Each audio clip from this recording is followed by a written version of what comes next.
Welcome to another episode of Ted's 10, the show in which I, a guy called Ted, give you my top 10 things of a thing.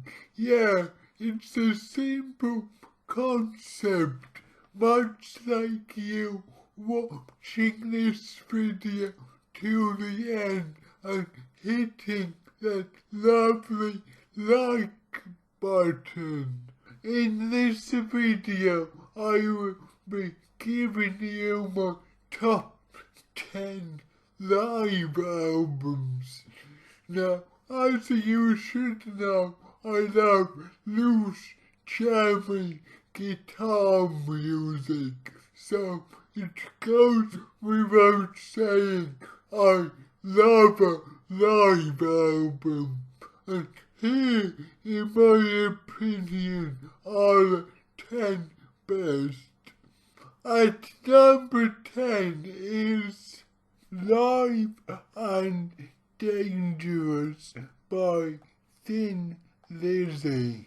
I'm gonna say right off at the bat that my first two choices come with caveats, and the caveat with this album is it may not be live. There's various rumours of just how much overdubbing there is on this. Some reckon it's all done in the studio, apart from Brian Downey's drumming, which is superb by the way, but others, especially those in the band, say that's utter rubbish. Otherwise, you would have heard the old tracks echoing from the drums, and that would have sounded awful. So, that kind of makes sense, so I don't know. But I hope this album is actually live, because it is the actual business, showing Thin Lizzy at their peak, with Brian Robertson and Scott Gorham on twin lead guitar. Track-wise, there's everything a Thin Lizzy fan could want. It opened with the Bumsy Walker Jailbreak, which flows effortlessly into the energetic Irish as fuck Emerald, and then you've got the slightly slower Southbound, which is just beautiful, and the record continues at this pace. So yeah, a great album with all the greats. Buy it and just hope it is actually live. And at number 9 is BBC Sessions by Led Zeppelin. Okay, the caveat here is obvious, which is half of this album definitely isn't actually live. This is an album very much of two halves. The first side of CD is tracks recorded individually for BBC Radio. Most are edited down so they're shorter than the album version. Yeah, it's funny places, and there's a few good songs to listen to, but yeah, it's mostly not what you expect from a live album. The last 3 tracks, however, are where it starts to get interesting.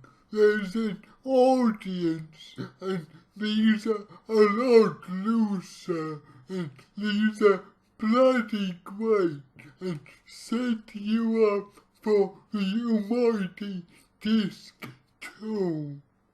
The second disc is an entire live John Peel session, and although the quality is a bit rough and ready, the sound quality, the performance itself is the absolute business.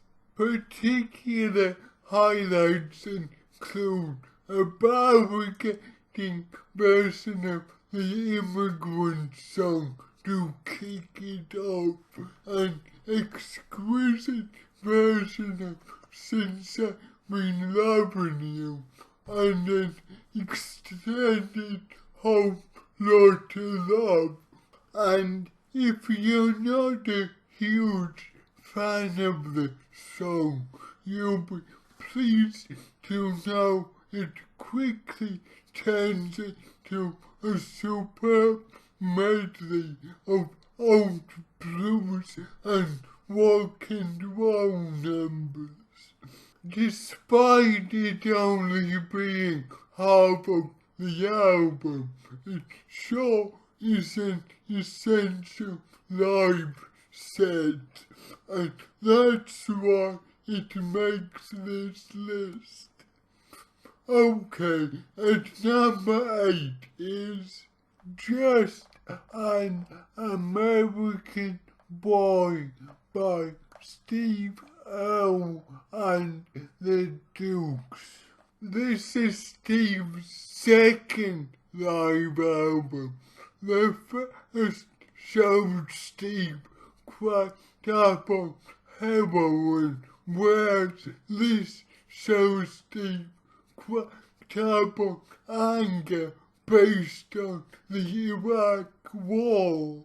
This was recorded during the tour of the wonderful 2002 Jerusalem album, and it features the Dukes at their heaviest with Eric Ambel on lead guitar. There's a lot of tracks from the Jerusalem album, obviously, plus a great range of songs throughout his career, all peppered with blazing political rants and all performed superbly. This is a great live album. And at number 7 is Live Trout by Walter Trout and the Radicals. Okay, I'm not gonna talk about this one much because I already have in another list, but this is great. So much energy, fantastic playing, buy it. Okay, my number 6 is Unplugged in New York by Nirvana. So, Nirvana made great noisy grunts, but could they actually play? Thankfully, this came out and proved they could. Recorded not that long before Cobain's death, this shows her back with a lot to give and the potential for giving much more. hearing their songs played acoustically works unbelievably well, especially the exquisite version of Come As You Are, and there's also some fantastic covers on this album, including a show-stopping version of Led Belly's Where Did You Sleep Last Night? Essential listening. And at number 5 is Waiting for Columbus by Little Feat. Little Feat never achieved mass success, but they sure had a core following, especially for their live shows, and this album definitely shows you why that is. Recorded in 1977 after the bulk of the band's records and after the first and sadly only successful time though George got clean from drugs, it shows the band at their absolute peak. The jamming is superb, including those wonderful slide playing, and there's just such a feel-good vibe to this record, which is like no other. It just makes me smile so much, whether it's the tongue-in-cheek witty lyrics or the incredible playing. Put this record on and you're guaranteed to have a good time.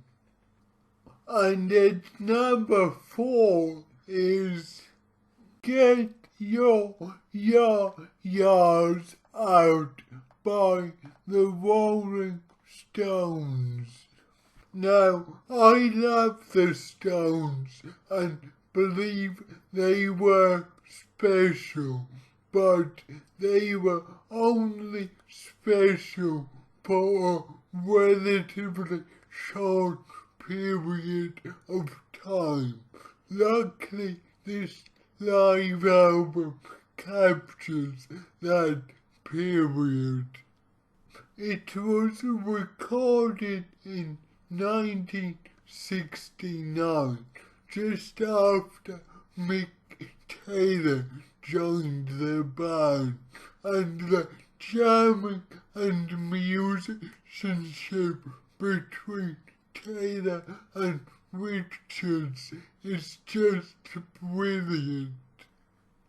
The energy is infectious, and the band aren't afraid to play around with their songs, including a slow down, dirty as hell, amazing version of Stray Cat Blues and an extended fantastic jam based around Midnight Rambler, with even Jagger playing some great harmonica. This is an album showcasing the Stones at their absolute best. Buy it. And at number 3 is Live at Fillmore East by the Allman Brothers.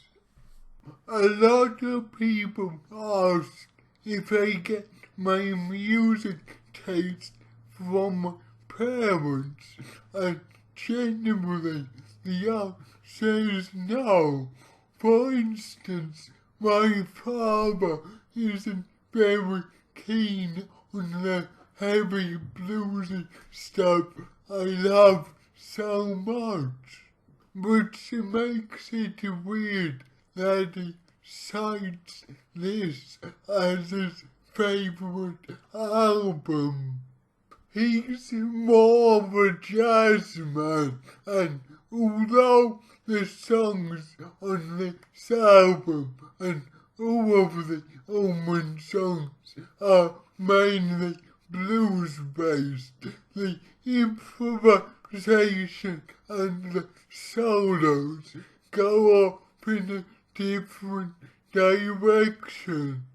Recorded in 1971, sadly months before Dwayne's tragic death, this shows a band at the absolute creative and performance-based peak. They know how to play together, and they damn sure know how to show it.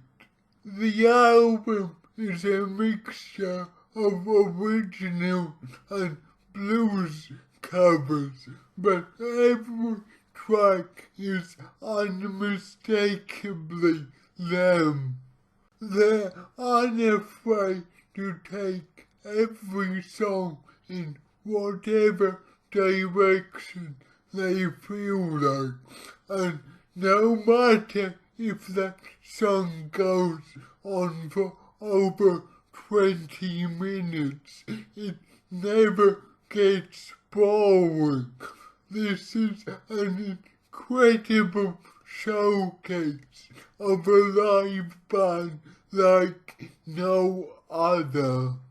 And at number 2 is Irish Tour 74 by Rory Gallagher. I included his previous live album in a previous list, and while live in Europe showed unbeatable blues rock power, Irish Tour 74 featured a musician and a band at the absolute peak. Rory recently included Lou Martin, the keyboard player, into his band, which just adds an extra depth to the songs. The tracks are either drawn from Rory's previous 2 albums or their old blues covers, meaning that there's no overlap between this and live in Europe. Not only is their playing superb, but you can just hear the warmth between Rory and his audience. The fact he's playing in his home country definitely shows this album.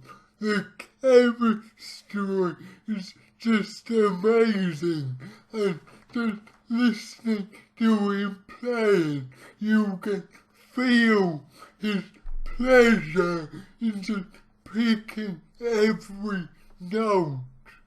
The particular showstopper on this album is an 11-minute tour de force version of his song Walk on Hot Coals, and towards the end of the epic guitar solo, you just get the feeling Rory trying to just put every shred of everything into the guitar solo that draining every last drop of creativity just to satisfy the audience, and it's absolutely majestic. I've never heard one person with one guitar just put so much into a performance. This is an absolute joyous live album.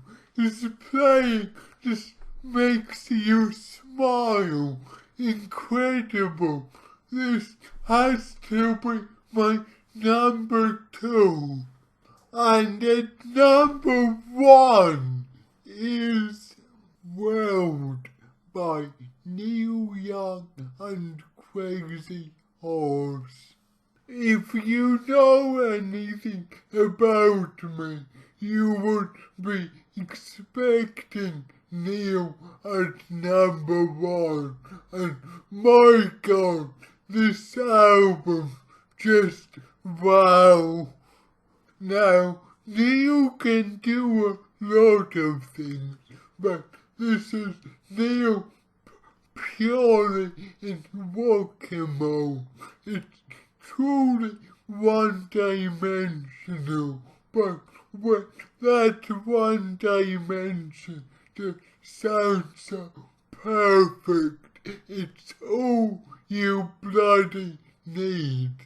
In 1991, Neil Young with Crazy Horse had just released Ragged Glory, a superb return to form, and decided to combine that energy with added outrage and anger at the outbreak of the First Gulf War to embark on the heaviest and most uncompromising tour ever, and this double live album is a showcase of that tour.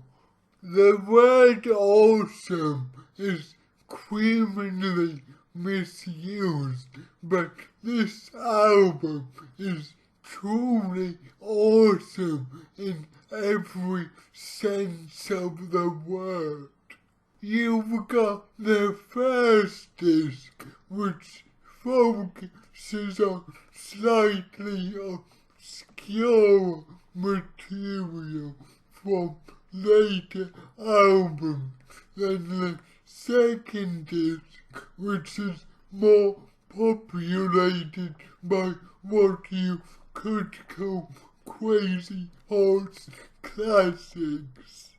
But whether they're turning Freedom's quieter song, Crime the City, into a blistering rock song, or whether they're doing an extended, exquisite version of Like a Hurricane, every track on this album is essential.